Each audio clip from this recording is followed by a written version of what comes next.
Film की शुरुआत में हम दो करप्ट पुलिस वालों को देखते हैं जो कि अपना सरकारी कोटा पूरा करने के लिए मिक टेलर नामी एक शख्स का ओवर स्पीडिंग का चालान कर देते हैं।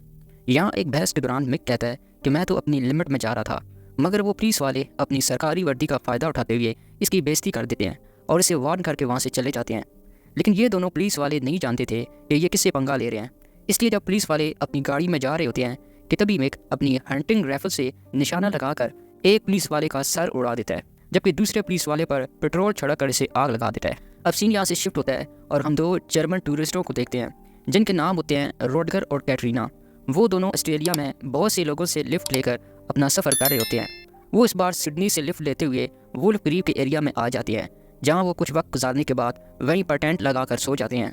अब आधी रात को मिक जब यहाँ से गुजर रहा होता है तो वो इनके टेंट को देख लेता है और टेंट लगा देखकर इनसे कहता है कि यहाँ नेशनल पार्क में टेंट लगाना गैर कानूनी है, और साथ में वो इन्हें मदद के लिए अपने साथ लिफ्ट देने की ऑफर करता है।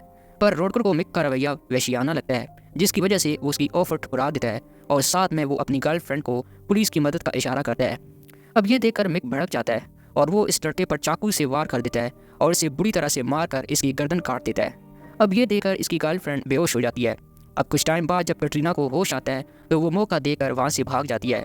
इधर पॉल हैमर स्मिथ नाम का एक लड़का इसी रोड से गुजर होता है कि अचानक कैटरीना इसकी गाड़ी के सामने आ जाती है, जिससे वो इसे ऐसी हालत में देखकर इसे अपनी गाड़ी में बिठा लेता है। पर इससे पहले कि वो इससे बात कर पाता, मिक इनके पीछे पड़ जाता है। अब कुछ टाइम पॉल भागने के बाद आखिर इसकी गाड़ी एक जगह टकरा कर रुक जाती है, जहाँ मिक इन पर गोलियां बरसाता है, जिससे वो लड़की तो मर जाती है, लेकिन पॉल किसी भी तरह अपनी गाड़ी स्टार्ट करके वहाँ से भाग निकलता है। जिसके बाद पॉल एक जगह रुककर कैटरीना की डेड बॉडी को वहीं छोड़कर आगे निकल जाता है और कुछ टाइम बाद वो हाईवे तक पहुँच जाता है। पर तभी इसे पता चलता है कि इसकी गाड़ी में पेट्रोल बहुत कम है और इसके पास कोई डायरेक्शन भी नहीं है।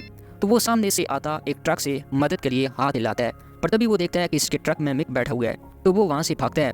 लेकिन मिक इसकी गाड़ी को टक्कर मारकर खाई से गिरा देता है और फिर वो इस ट्रक को भी खाई से नीचे गिरा देता है, जिससे पॉल की गाड़ी भी तबाह हो जाती है। लेकिन पॉल खुशकिस्मती से बचकर वहाँ से भाग जाता है। अब हम यहाँ देखते हैं कि मिक के पास लॉन्ग रेंज राइफल होने के बावजूद वो पॉल को शूट नहीं करता, क्योंकि अब इसे इस काम में मज़ा आने लगा था और वो पॉल का शिकार करना चाहता है। बेचारा पॉल इस रेगिस्तान में इधर उधर भटकता रहता है, लेकिन इसे कोई मदद नहीं मिलती और आखिरकार वो थक हार कर एक जगह बेहोश हो जाता है। अब कुछ देर बाद जब पॉल को होश आता है तो अपने आप को एक घर में सोया हुआ पाता है। तब इसे पता चलता है कि जैक और लिल नाम के दो ओल्ड कपल ने इसकी मदद करते हुए अपने घर ले आया। वो पॉल को खाना देते हैं, लेकिन तभी वहाँ इसका पीछा करते हुए पॉल भी यहाँ पहुँच जाता है, जो पहले बूढ़े आदमी को शूट करता है और फिर इसकी बीवी को भी शूट करके मार देता है। अब ये देखकर पॉल डर के मारे वहाँ से भाग जाता है। मिक घोड़े से इसका पीछा करता है और काफ़ी देर इसे भगाने के बाद इसे पकड़ लेता है और इसे बेहोश करके अपने खुफिया जगह पर लाकर इसे बांध देता है।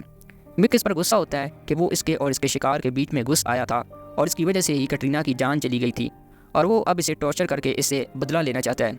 जैसे ही वो इसे मारने वाला होता है कि पॉल इसे कुछ जोक्स और इसे एक ऑस्ट्रेलियन गाना सुनाना शुरू कर देता है, जिसको देखकर मिक भी इसके साथ गाना शुरू कर देता है। मिक को इसका ये मजाकिया अंदाज बहुत पसंद आता है, तो वो उसके साथ एक गेम खेलता है जिसके तहत वो इसे ऑस्ट्रेलियन कल्चर और हिस्ट्री के 10 सवालात करता है, जिसमें से शुरू में तो पॉल इसके सवालों के सही जवाब दे देता है। जिसके बाद वो एक टेढ़ा सवाल करता है जिसका टेक्निकल पॉल जवाब तो सही देता है, लेकिन मिक अपना गुस्सा निकालने के लिए इसकी एक उंगली काट देता है। और फिर पॉल की नज़र पास पड़ी एक हथौड़ी पर पड़ती है, जिसकी वजह से पॉल अगले सवाल का जवाब जानबूझकर गलत देता है और मिक इसके दूसरे हाथ की एक उंगली काट देता है। और इसी का फ़ायदा उठाते हुए पॉल के दोनों हाथ खुल जाते हैं और इस हथौड़े से मिक को मारकर वहाँ से भाग जाता है। पर इस गुफा से निकलना इतना आसान नहीं था। मिक ने पूरी गुफा में ट्रैप बिछा रखे थे और पॉल वहाँ पर बहुत सारी लड़कियों की लाशों को देखता है, जिनमें से एक लड़की अभी जिंदा थी और पॉल से मदद मांगती है।